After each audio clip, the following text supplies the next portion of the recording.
Good morning students. आज की class में अपन डिस्कस करेंगे रासायनिक अभिक्रियाएं। ठीक है, किसकी? एमिनो एसिड्स के पर रासायनिक अभिक्रियाएं पढ़ेंगे। ठीक है क्या होती है तेरी रासायनिक अभिक्रियाएं वो देख। एमिनो समूह की रासायनिक अभिक्रिया। पहली बात तो तेरे को ये पता होना चाहिए एमिनो एसिड्स क्या होता है। मैंने तेरे को पहले भी बताया था कि जो तेरा एमिनो एसिड्स होता है ना, वो होता है CH2COOH और यहाँ पे क्या जुड़ा रहता है तेरा NH2। ठीक है, तो इसमें दो समूह, एक तो एमीन ग्रुप जुड़ा हुआ है, एक तेरा एसिडिक समूह जुड़ा हुआ है। और पहले जो अभिक्रिया पढ़ेंगे वो एमीन समूह की अभिक्रिया पढ़ेंगे। ठीक है, एमीन समूह के एमीन मतलब NH2 के ऊपर क्या रिएक्शन होती है इसके बारे में अपन डिस्कस करेंगे। पहले जो अभिक्रिया करवाएंगे वो हाइड्रोजन हैलाइड के साथ करवाएंगे। हाइड्रोजन हैलाइड का मतलब होता है तेरा HCl। हाइड्रोजन हैलाइड का मतलब तेरा HCl। तो एमिनो समूह ये रहा RCHNH2, जो मैंने R नहीं लगाया CH2 ले लिया। ठीक है, तो ये तेरा एमिनो एसिड्स है, इसमें HCl की रिएक्शन करवाएंगे। तो पता है मेरे को नाइट्रोजन के पास क्या है, लोन पेयर है, तो नाइट्रोजन वाला लोन पेयर हाइड्रोजन को खींच लेगा। कैसे? जब ये टूटेगा तो इसके ऊपर प्लस आएगा और इसके ऊपर क्या आएगा, माइनस आएगा। तो ये लोन पेयर H प्लस को देगा NH3 प्लस के रूप में बना लेगा, जो तेरा क्या बन जाएगा, एमिनो अम्ल हाइड्रोक्सिल क्लोराइड। ठीक है, एमिनो अम्ल हाइड्रोक्सिल क्लोराइड। ये पूरा का पूरा कोष्टक में लिख देना एक। ठीक है, और NH3 के ऊपर प्लस आ जाता है और क्लोरीन बाहर माइनस के रूप में रहता है। ये कोष्टक है। ठीक है, दूसरी जो अभिक्रिया है तेरी एसिटिलीकरण की है। एसिटिलीकरण का मतलब होता है एसिटिल क्लोराइड की रिएक्शन किससे करवा दूं मैं वो एमिनो अम्ल के साथ। ये तेरा एमिनो अम्ल, ध्यान दे, NH2 यहाँ लगा दिया, अब की बार R नीचे लगा दिया, COOH है तेरा। याद कर, यहाँ से HCl बाहर निकल जाएगा। क्या बाहर निकल जाएगा? HCl बाहर निकल जाएगा। ये पूरा का पूरा ग्रुप जुड़ जाएगा, कुछ ही नहीं है इसमें। दूसरा एसिटिक एनहाइड्राइड के साथ। एसिटिक एनहाइड्राइड का मतलब होता है एसिटिक ग्रुप और बीच में O लग जाए तो इसको बोलेंगे एसिटिक एनहाइड्राइड। बीच में O लग जाएगा उसको क्या बोलूंगा, एसिटिक एनहाइड्राइड। इसकी रिएक्शन वही NH2 RCH COOH से करवाऊंगा, तो यहाँ से CH4 बाहर निकल जाएगा। क्या बाहर निकल जाएगा तेरा? CH4। नहीं गुरुजी, यहाँ से क्या होगा, ध्यान दे, ये बॉन्ड यहाँ से टूटेगा और ये वाला बॉन्ड तेरा इधर से तोड़ दे। ठीक है, कहीं से तोड़ दे, चाहे यहाँ से तोड़ दे चाहे यहाँ से, तो इसके ऊपर तोड़ेगा तो इसके ऊपर प्लस और इसके ऊपर माइनस। ये माइनस वाला तो इसके साथ जुड़ जाएगा और ये प्लस वाला इसके साथ जुड़ जाएगा। तो क्या बन जाएगा, CH3COOH CHRCOOH बन जाएगा। CH3COOH बाहर निकल जाएगा। ये पूरा का पूरा हाइड्रोजन के साथ, ये पूरा का पूरा हाइड्रोजन के साथ जुड़ के CH3COOH बाहर निकल जाएगा और ये NH वाला पूरा का पूरा इसके साथ जुड़ जाएगा भाई। बस ये बात तेरे को याद रखनी है जी। नेक्स्ट नाइट्रस अम्ल। नाइट्रस अम्ल का जहाँ पे भी बात आए तो वहाँ पे HNO2 की रिएक्शन करवाता तेरा। HNO2 की रिएक्शन नाइट्रस अम्ल है तेरा, याद करिए H प्लस देगा यहाँ से। ठीक है, H प्लस देगा तो ये खींच लेगा। ठीक है, पहले सॉरी इसको दोबारा से ध्यान दे, HNO2 को लिखता कैसे है, किसको, HNO2 को। तो इसकी जो नाइट्रस एसिड की स्ट्रक्चर होती है वो तेरे को बनानी आनी चाहिए। नाइट्रोजन होता है यहाँ पे, ये तेरा OH होता है और यहाँ पे डबल बॉन्डेड O लगा रहता है। ठीक है, तो ये OH किसके साथ रिएक्शन कर जाएगा गुरुजी, ये यहाँ से टूटेगा। ठीक है, तो NaNH2 तो N2 नाइट्रोजन गैस के रूप में बाहर निकल जाएगी। इसके दो हाइड्रोजन इस ऑक्सीजन को लेकर H2O के फॉर्म में बाहर निकल जाएंगे। ये नाइट्रोजन है, ये नाइट्रोजन, दोनों मिलकर नाइट्रोजन गैस निकाल देंगे। OH आकर इसकी जगह जुड़ जाएगा, बस ये आपका कंपाउंड बन जाता है। नेक्स्ट नाइट्रोसिल क्लोराइड के साथ। ठीक है, नाइट्रोसिल क्लोराइड का मतलब होता है, इसको टिल्डन रिएजेंट बोलते हैं। NOCl कक्षा 12 में आप लोगों ने पढ़ा होगा नाइट्रोसिल क्लोराइड NOCl। ठीक है, करता क्या है सर, ये कुछ ही नहीं करता, ये नाइट्रोजन है, ये नाइट्रोजन नाइट्रोजन गैस के रूप में बाहर निकल जाएगा। ये ऑक्सीजन है, ये दो हाइड्रोजन मिलकर H2O बाहर निकाल देगा और क्लोरीन यहाँ पे जोड़ना होता है। इसको टिल्डन रिएजेंट नाइट्रोसिल क्लोराइड बोलते हैं। नेक्स्ट फॉर्मेल्डिहाइड के साथ अभिक्रिया। फॉर्मेल्डिहाइड क्या होता है तेरा, HCHO। किसको बोलते हैं फॉर्मेल्डिहाइड? HCHO। देख ले, HCHO इसको बोलेंगे फॉर्मेल्डिहाइड। फॉर्मेल्डिहाइड की रिएक्शन NH2CHRCOOH के साथ करवाएंगे तो H2 गैस, H2 और ऑक्सीजन दोनों बाहर निकल जाएंगे पानी के रूप में और ये ग्रुप डायरेक्ट यहाँ पे जुड़ जाएगा। इसको बोलेंगे मेथिलीन एमिनो अम्ल। क्या बोलेगा, मेथिलीन एमिनो अम्ल। कर लेगा इसको, ठीक है, कोई प्रॉब्लम नहीं आनी चाहिए। नेक्स्ट देख ले, HI के साथ रिएक्शन। HI क्या होता है, हाइड्रोजन आयोडाइड के साथ रिएक्शन। किसके साथ रहे हाइड्रोजन आयोडाइड के साथ रिएक्शन। हाइड्रोजन आयोडाइड के साथ 3 HI ले लिया मैंने। अब बात आती है सर 3 HI लेने की जरूरत कहाँ से पड़ गई तेरे को? 3 HI लेने की जरूरत यहाँ से पड़ गई। देख भाई, एक हाइड्रोजन और आयोडीन तो इसके साथ NH2 NH3 को NH4I और I2 में कन्वर्ट कर देगा, और कुछ नहीं करना मेरे को, यहाँ पे हाइड्रोजन जोड़ना है। क्या कर देगा? 3 HI की रिएक्शन कराऊंगा तो यहाँ पे CH2 कन्वर्ट हो जाएगा, जो CH है तेरा वो किस में कन्वर्ट हो जाएगा? CH2 में कन्वर्ट हो जाएगा। ये बात आप लोगों को ध्यान में रखनी है। कर लेगा, इसमें कोई बड़ी बात नहीं है, ये आप लोगों को देखना है, ठीक है। क्लोरोफॉर्म व ऐसे एल्कोहलिक केओएच के साथ अभिक्रिया, मतलब आइसोसाइनाइड का परीक्षण करना है यहाँ पे। किसका करना है? आइसोसाइनाइड का। क्लोरोफॉर्म व एल्कोहलिक के OH के साथ अभिक्रिया आइसोसाइनाइड का परीक्षण करना। RCH NH2C और CHCl3 प्लस KOH के साथ रिएक्शन करवाऊं। याद करिए रिएक्शन तूने रायमंड टीमान में भी पढ़ी थी। यहाँ पे तेरी बेंजीन वल्ले के ऊपर OH मतलब तेरा फिनोल हुआ करता था, उसकी रिएक्शन CHCl3 और KOH के साथ करवाता था तो तेरा एल्डिहाइड बनता था। क्या बनता था तेरा? एल्डिहाइड। तो यहाँ पे क्या करना है? क्लोरोफॉर्म और इसको बोलते CHCl3 को क्लोरोफॉर्म, CHCl3 है, इसको क्लोरोफॉर्म बोलेंगे। ये तेरा एल्कोहलिक KOH है। एल्कोहलिक KOH और क्लोरोफॉर्म की रिएक्शन किससे करवा दी तूने? एसिड से करवा दी। सॉरी, किससे करवा दी? वो एमिनो एसिड से करवा दी। एमिनो एसिड के साथ इसकी रिएक्शन हीट की प्रेजेंस में करवाता है तो ये N किस में कन्वर्ट हो जाता है? NC में कन्वर्ट हो जाता है। बस ये बात याद रखनी है। NH2 किस में कन्वर्ट हो गया? NC में कन्वर्ट हो गया, मतलब नाइट्रोजन साइनाइड बोलेंगे इसको, सॉरी आइसोसाइनाइड बोलेंगे। क्या बोलेंगे इसको? आइसोसाइनाइड। बस ऐसे रिएक्शन करवानी है।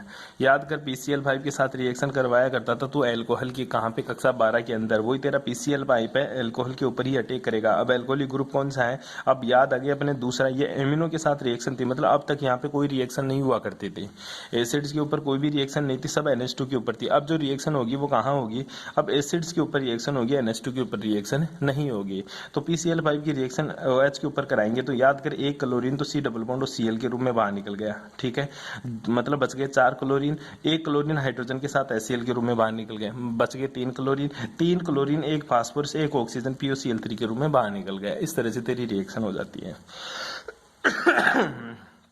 दूसरी रिएक्शन क्षार के साथ, क्षार मतलब बेस ले ले, NaOH की रिएक्शन। अब याद रखना यहाँ पे मेरे भाई, जब तू NaOH की रिएक्शन करेगा तो H2O बाहर निकाल दे। ये हाइड्रोजन है, ये OH तो किसके रूप में निकल जाएंगे? H2O के रूप में, और क्या बन जाएगा? ONA का फॉर्मेशन हो जाएगा। नेक्स्ट अब chain reaction, RCH NH2C double bond OH की रिएक्शन 4H। ध्यान दे, अब चेन का मतलब सीधा सा है गुरुजी, हाइड्रोजन, ऑक्सीजन को बाहर निकालो, हाइड्रोजन का एडिशन, ऑक्सीजन को बाहर निकालो, हाइड्रोजन का एडिशन। अब ऑक्सीजन को बाहर निकालना, ये 2 ऑक्सीजन है, दोनों H2O के रूप में बाहर निकल गए। यहाँ से 2 हाइड्रोजन, 2 हाइड्रोजन, एक ऑक्सीजन को लेकर H2O के रूप में बाहर निकल गया, बच्ची 2 हाइड्रोजन इस कार्बन के ऊपर जुड़ जाती है, बस ये बन जाता है तेरा, और H2O बाहर निकल गया। याद कर 4 हाइड्रोजन है, 4 हाइड्रोजन, 2 हाइड्रोजन तो ऑक्सीजन को लेकर H2O के रूप में बाहर निकाल दी, और 2 हाइड्रोजन इस कार्बन के ऊपर जुड़ गई। इस तरह से तेरा कंपाउंड का फॉर्मेशन हो जाता है, ठीक है।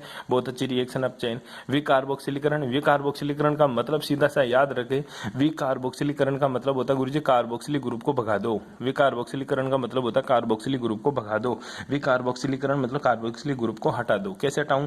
RCH NH2C double bond OH BaOH का होल्ट वाइज की प्रेजेंस ले ले, RCH2 NH2 बन जाएगा, RCH2 NH2, RCH2 NH2, CO2 बाहर निकल गई।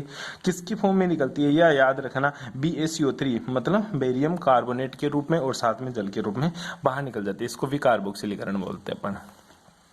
नेक्स्ट देखिएगा, बहुत ज्यादा इंपॉर्टेंट रिएक्शन है तीसरी, ऐसी अभिक्रिया है जिसमें कार्बोक्सिलिक अम्ल और एमिनो समूह दोनों ही की संयुक्त अभिक्रिया होती है। कौन कौन सी ऐसी रिएक्शंस हैं जिनमें सर दोनों की रिएक्शन होगी? पहली है उसमें प्रभाव। उसमें प्रभाव का मतलब होता है गुरुजी मैं उसको गर्म कर दूं। बहुत ज्यादा इंपॉर्टेंट रिएक्शन है भाई, लिखा हुआ है इसके ऊपर। उसमें प्रभाव का मतलब होता है उसे गर्म कर दो। अल्फा एमिनो अम्ल को गर्म करने पर इसके 2 अणु संघनित होकर 2,5 डाइकीटो पिपेरेजीन का निर्माण करता है। 2,5 डाइकीटो पिपेरेजीन का निर्माण करेगा। किसका निर्माण करेगा?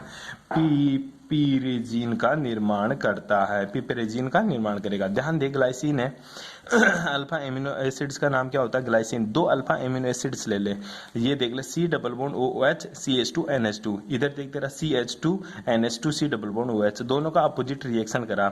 NH2 में से H और H निकल कर H2O, यहाँ से OH और H निकल कर H2O, ये भी यहाँ NH जुड़ गया, ये भी NH जुड़ गया, C डबल बॉन्ड CH2 इसको बोलते हैं 2,5 डाइकीटो, 2,5 डाइकीटो, 2,5 डाइकीटो, 2,5 डाइकीटो पिपेरेजीन बोलेंगे इसको। ठीक है। क्या सर ये बीटा एमिनो अम्ल में भी होती है क्या? देखते हैं एक बार। बीटा एमिनो अम्ल को गर्म करने पर अमोनिया अणु के निष्कासन द्वारा अल्फा बीटा असंतृप्त कार्बोक्सिलिक अम्ल बनता है। ये तो अल्फा एमिनो एसिड्स था, क्योंकि इसकी अकॉर्डिंग ये कार्बन कौन सा है? अल्फा ही था। ठीक है, और इसके अकॉर्डिंग ये कार्बन कौन सा था? अल्फा। अब याद करना, बीटा कार्बन की बात करें, ये अल्फा कार्बन है तो ये बीटा कार्बन है। अब NH2 अल्फा कार्बन का तो हाइड्रोजन बीटा कार्बन का NH2 मिलकर NH3 के रूप में बाहर निकल जाएगा और यहाँ पे क्या बन जाएगा? डबल बॉन्ड, जिसको क्या बोलेंगे? क्रोटोनिक एसिड बोलेंगे। क्या नाम है इसका? क्रोटोनिक एसिड्स बोलते हैं इसको। क्या बोलेगा? तो इसको क्रोटोनिक एसिड। ठीक है। अब क्या गुरुजी अल्फा बीटा आगे भी होता है क्या? देखते हैं भाई। गामा और डेल्टा एमिनो अम्ल को गर्म करने पर एक जल के अणु के रूप में निष्कासन चक्रीय एमाइड का फॉर्मेशन होता है। ध्यान दे, ये कौन सी पोजीशन अल्फा, ये कौन सी है बीटा, ये कौन सी है गामा। गामा पोजीशन ऊपर हाइड्रोजन और अल्फा पोजीशन वाले कार्बन के पहले COH का दोनों H2 के रूप में बाहर निकल जाते हैं और यहाँ पे किसका फॉर्मेशन हो जाता है गुरुजी? यहाँ पे ये H एक ही रहेगा मेरे भाई, दो नहीं है, NH और H। ठीक है, H2O के रूप में बाहर निकल गया ऐसे, और ये चक्रीय संरचना बन गई जिसको गामा ब्यूटेरोलैक्टम बोलते हैं। क्या बोलेगा इसको? गामा ब्यूटेरोलैक्टम। देख ले, अच्छे से देख ले, अच्छे से देख ले। ये अल्फा, ये बीटा, ये गामा कार्बन है। इधर वाला कार्बोक्सिलिक एसिड का तो OH और NH2 का हाइड्रोजन दोनों मिलकर H2 के रूप में बाहर निकल गए और एक चक्रीय संरचना का निर्माण हो गया जिसका नाम क्या है? Gamma butyrolactam. क्या नाम है इसका? गामा ब्यूटेरेक्टम। सेम एज इट इज अपन देखते हैं डेल्टा। डेल्टा तो ये कौन सी पोजीशन है? अल्फा। ये कौन सी है? बीटा। ये कौन सी है? गामा। ये कौन सी है मेरी? डेल्टा। तो डेल्टा पोजीशन ऊपर उपस्थित ये दो हाइड्रोजन नहीं है रे, ये बावड़ा बना रखा है, NH है सिर्फ। ठीक है, तो यहाँ से H2 बाहर निकल जाता है और ये क्या बन जाता है? डेल्टा वेलरोलैक्टम। ये क्या था? डेल्टा गामा ब्यूटेरोलैक्टम, और ये क्या है? डेल्टा वेलरोलैक्टम। ठीक है, कर लेगा। ऐसे सिंपल सिंपल सी रिएक्शन है जो तू कर सकता है, इसमें कुछ बताने का कुछ है नहीं खास, होता तो मैं तेरे को बता देता जी। नेक्स्ट देखिएगा, कीलेट संकुल का निर्माण। किसका निर्माण कर रहा है ये? कीलेट संकुल का निर्माण। ग्लाइसिन के जलीय विलयन की क्यूप्रिक ऑक्साइड के साथ। अब क्यूप्रिक ऑक्साइड क्या होता है तेरा? CuO, कॉपर और ऑक्सीजन के साथ मिला वो कंपाउंड क्या कहलाता है? क्यूप्रिक ऑक्साइड के साथ गर्म करने पर कीलेट संकुल के गहरे नीले रंग के न्यूक्लियर क्रिस्टल प्राप्त होते हैं। लैब के अंदर कर लेना जाकर, अगर तेरे को मिल जाए ना, ग्लाइसिन ले जाना, उसके अंदर क्या डाल दे तू? CuO डाल दे और तेरे को गर्म करेगा ना उसको, तो कीलेट संकुल के समान गहरे नीले रंग के संकुल क्रिस्टल प्राप्त होते हैं। ये तेरे एक्सपेरिमेंट भी है। क्या है? एक्सपेरिमेंट। तो तू एक्सपेरिमेंट कर लेना अगर तेरे को मजा आए लैब में जाकर। दोनों चीज तेरे लैब में मिला हुआ, तेरा क्या ग्लाइसिन भी तेरे लैब में है और उसको थोड़ा सा जल क्यूप्रिक ऑक्साइड ले ले, डब्बे में तेरे को क्यूप्रिक ऑक्साइड मिलेगा। जो क्यूप्रिक ऑक्साइड है वो तेरे को बिल्कुल नीले रंग का मिलेगा, उस ग्रीन रंग का मिलेगा क्यूप्रिक ऑक्साइड। उसमें ग्लाइसिन डाल देना, उसको थोड़ा सा गर्म करेगा तो तेरे को नीला रंग का न्यूक्लियर क्रिस्टल प्राप्त होंगे, जिसी को कीलेट संकुल का फॉर्मेशन होता है। ये बनता है तेरा। ठीक है, टाइम मिल जाए तेरे को थोड़ा बहुत तो देख लेना जाके, कर लेगा मेरे भाई। ऐसी छोटी छोटी रिएक्शन थी। नीला हाइड्रोजन हाइड्रीन अभिक्रिया, हालांकि कोई काम की नहीं है पर फिर भी तेरे तू पढ़ेगा, मेरे को पता है, पढ़ ले इस चीज को। एमिनो अम्ल को निनहाइड्रेडिन के साथ गर्म करने पर बैंगनी रंग का विलयन प्राप्त होता है। इस अभिक्रिया द्वारा एमिनो अम्ल का परीक्षण किया जाता है। किसका परीक्षण किया जाता है? एमिनो एसिड्स का। बता रहा हूं ना तेरे को, एमिनो एसिड्स के टेस्ट में बहुत ज्यादा इंपॉर्टेंट रिएक्शन है निनहाइड्रीन। इसको बोलते तेरा निनहाइड्रीन। क्या बोलेगा इसको? निनहाइड्रीन। एक तरफ बेंजीन होता है, double bond O, double bond O, double bond O, 3 double bond O लगे रहते हैं। इसको क्या बोलेंगे अपन? निनहाइड्रीन। निनहाइड्रीन की रिएक्शन तू किससे करवा देगा? वही मेरे भाई, तू किससे करवाएगा इसको? RCH NH2C double bond OH के साथ रिएक्शन करवाएगा। ताता कर दे इसको। ताता करते क्या होगा गुरुजी? इसके तो दो हाइड्रोजन इस ऑक्सीजन को खा जाएंगे, H2O के रूप में बाहर निकल गए। किसके रूप में? H2O के रूप में बाहर निकल जाते। तो ये तो गुरुजी जुड़ गया यहाँ पे। ठीक है, ये बात समझ में? ये क्या जुड़ गया? ये एजेटिव जुड़ गया। लेकिन ध्यान दे, ये जो निन हाइड्रोजन है ना, ये दो तरह के निन हाइड्रोजन इसने यूज किया है। ठीक है, कितने तरह के? दो तरह के निन हाइड्रोजन इसने यूज किया। उसके बाद में ये तो जुड़ जाता है, ये दूसरा निन हाइड्रोजन इधर से यूज होता है। ठीक है, ये इसके 2 मोल लेता है, इसके साथ रिएक्शन करवाता है, तब जाकर तेरे को बैंगनी रंग का ये प्राप्त होता है। RC डबल बॉन्ड OH ये मिल जाएगा तेरे को और CO2 के रूप में बाहर निकल जाएगा। रिएक्शन करके देखना, नहीं बेटे ना तेरे से तो मेरे से फिर पूछना मेरे भाई। ठीक है, नेक्स्ट देखिए द्विध्रुव आयन। ठीक है, बहुत इंपॉर्टेंट है। ठीक है, इंपॉर्टेंट लगा लेना इसको, और ये पढ़ाऊंगा नेक्स्ट क्लास में। Thanks for cooperation.